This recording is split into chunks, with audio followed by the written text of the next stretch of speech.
The story begins with a dreaded criminal named Frank Morris, who is being sent to a high-security prison called Alcatraz. Alcatraz was built on an island in the middle of the sea, and no prisoner had ever escaped from it. But Frank was famous for breaking out of prisons. He had escaped from many prisons before, but no one had even thought about escaping from Alcatraz, let alone trying it. As soon as he arrived, Frank was thoroughly searched and then sent to his cell, where he was expected to spend the rest of his life. The next day at breakfast, Frank met an old prisoner named Litmus, who kept a rat as his pet. While talking to Litmus, Frank noticed another prisoner named Wolf, who was openly teasing him. Frank ignored him and continued his conversation with Litmus. After a while, Frank was taken to the warden's office. He was called in for a briefing where the warden threatened him, saying he shouldn't try to escape because many like him had come and gone, but none had ever succeeded. However, during the warden's speech, Frank secretly stole a nail cutter from the room. It was a very small item, but Frank knew that in a place like Alcatraz, even a small thing could be very useful. As soon as he returned to his cell, he hid the nail cutter inside his Bible. Later, during a group shower, Wolf approached Frank again and started teasing him once more.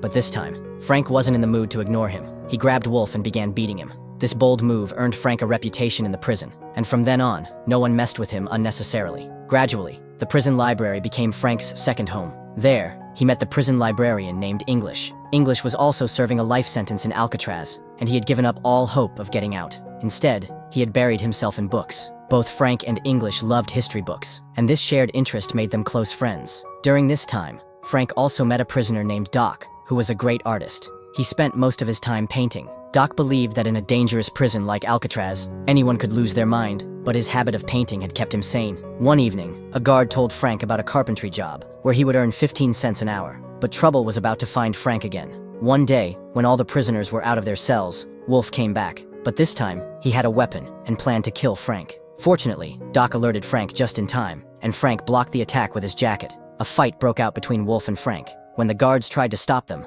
Wolf attacked the guards too. As a result, both men were sent to the solitary confinement of D Block. In solitary confinement, prisoners were kept alone. It was a cage no one wanted to end up in, and now Frank was sent there just for trying to save himself. He was furious. After 2 weeks in the same cage, when Frank was finally released, Litmus sent him a welcome note through his pet rat to cheer him up. After coming back, Frank also became friends with his neighbor Charlie, who was serving time for a big robbery. Charlie told Frank that he had once tried to cross the border, and he regretted it because his mistake had made his crime even worse. The next day, the warden decided to visit the prison without informing anyone. During his visit, he saw his own picture in a prisoner's cell. At first, he liked it, but the very next moment, he ordered that all of Doc's paintings be removed from the prison. This decision completely broke Doc from the inside, as his art was the only thing keeping him going. He loved every painting he had made. Frank tried several times to comfort Doc, saying, "It doesn't matter, brother. It was just a painting. You still have to live here." But Doc couldn't recover from the shock. One day, during his work shift, Doc cut off 3 of his own fingers, which was seen as an act of rebellion against the warden.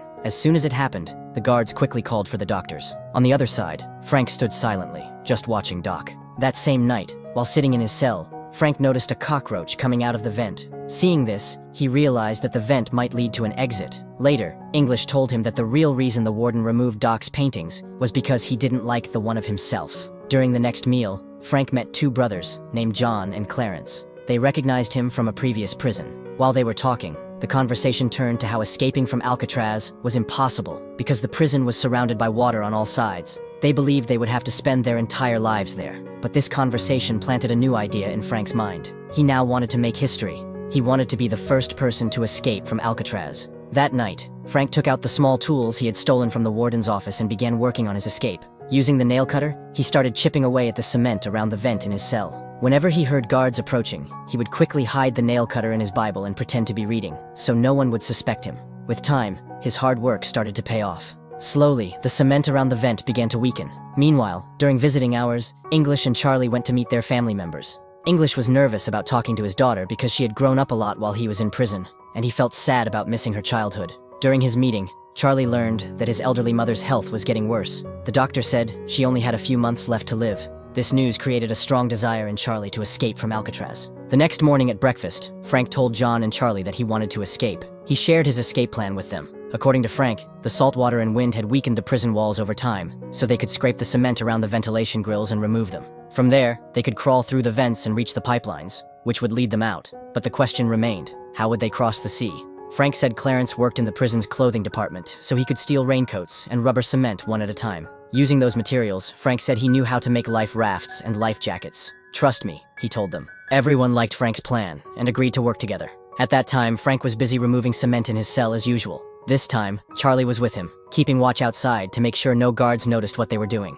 Frank continued working, but because the nail cutter was small and not very sharp, it took a lot of time and effort. He had to apply a lot of pressure, and as a result, his hands got covered in scratches. He had also gotten injured, which was bothering him a lot. So the next morning, he told everyone about the problem. According to him, they now needed a bigger and stronger tool. Then Frank's eyes fell on his spoon, and he immediately rubbed it on his shoes to make it dirty. After that, he called the guard and complained about the dirty spoon. The others supported him and also requested the guard to replace it. The guard didn't see any issue and agreed to change the spoon. But when they went to the front desk to exchange the spoon, John distracted the guard by engaging him in conversation. Taking advantage of the moment, Frank slipped an extra spoon into his pocket. That still wasn't enough, so he traded his share of sweets for 20 days with Litmus to collect more materials. Afterward, Frank melted the spoon and combined it with the nail cutter and some coins to create a new tool. This tool turned out to be much more effective than the nail cutter. That night, while Frank was busy scraping the cement, a guard showed up, something Charlie failed to notice. Luckily, English stepped in at the right time and distracted the guard, giving Charlie a chance to alert Frank by hitting the bars. When Frank heard the signal, he quickly hid everything.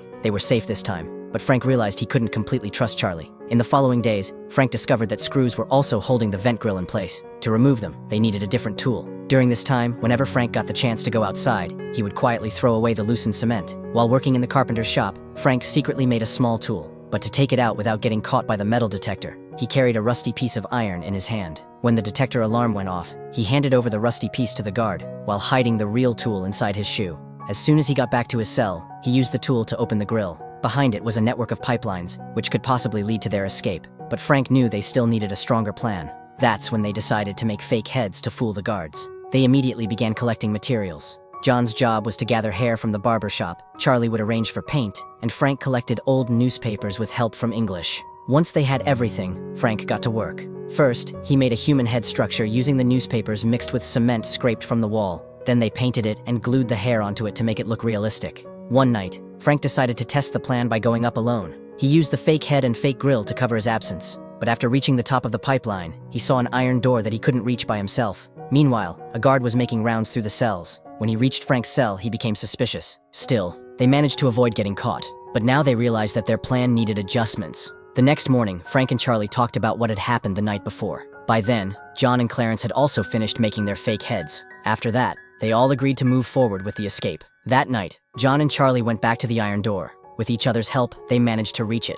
As soon as they touched it, they realized it could be cut, but it would require a lot of work and advanced tools. The next day during music class, Charlie saw an old fan and thought they could use it as a tool, so he struck a deal with Litmus in exchange for his share of sweets. To take the fan out of the class, Charlie hid it in an instrument box, which allowed them to carry it out easily. As soon as Frank got hold of the fan, he immediately began turning it into a tool. Later, they returned to the iron door, and this time, using the new tool, they managed to cut through it. They made a lot of noise during the process, which the guards heard, but they didn't think much of it and ignored it. The path was now clear for Frank and his companions, and they decided to escape from the world's most secure prison, Alcatraz, on Tuesday night. But on Tuesday morning during breakfast, Frank placed a flower on the table in memory of Doc. The warden noticed it right away, and he crushed the flower to remind Frank of the prison's rules. Litmus was furious at the warden's behavior, and as he moved forward to confront him, he suddenly had a heart attack and collapsed. Shortly after that, the warden ordered a sudden search of Frank's cell, but he didn't find anything. Frustrated and angry, he ordered that Charlie and Frank's cells be changed. Meanwhile, Wolf had been released from solitary confinement and was now ready to attack Frank again.